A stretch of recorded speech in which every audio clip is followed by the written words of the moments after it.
দুর্গাপুরের ইস্পাতনগরের একটি বাড়িতে ভয়াবহ আগুন। ঘটনাস্থলে একটি দমকলের ইঞ্জিন এসে আগুন নিয়ন্ত্রণ করল। বুধবার বিকেলে দুর্গাপুরের ইস্পাতনগরের সিজনের 19 নম্বর সেন্ট জেভিয়ার্স মার্গ বিশ্বনাথ শীলের বাড়িতে ফ্রিজ থেকে শর্ট সার্কিট হয়ে আগুন ঘরের মধ্যে ছড়িয়ে যায়। আগুনে ঘরের মধ্যে থাকা সমস্ত আসবাবপত্র পুড়ে যায়।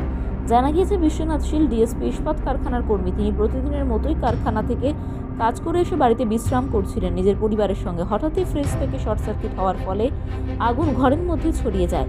তড়িঘড়ি প্রতিবেশীরা তাদেরকে ঘর থেকে বের করে নিয়ে আসে। খবর দেওয়া হয় দমকল বিভাগকে। ঘটনাস্থলে একটি দমকলের ইঞ্জিন এসে আগুন নিয়ন্ত্রণ করে। বড়সড় দুর্ঘটনা থেকে রক্ষা পেল বিশ্বনাথ শীলের পরিবার। যে একটা দাউ দাউ দাউ দাউ করে জানলার দিকে আগুন বেরোচ্ছে। কোন জায়গা? এই 19 নম্বর সেন্ট জেভিয়ার মার্গ। আগুন লেগেছিল?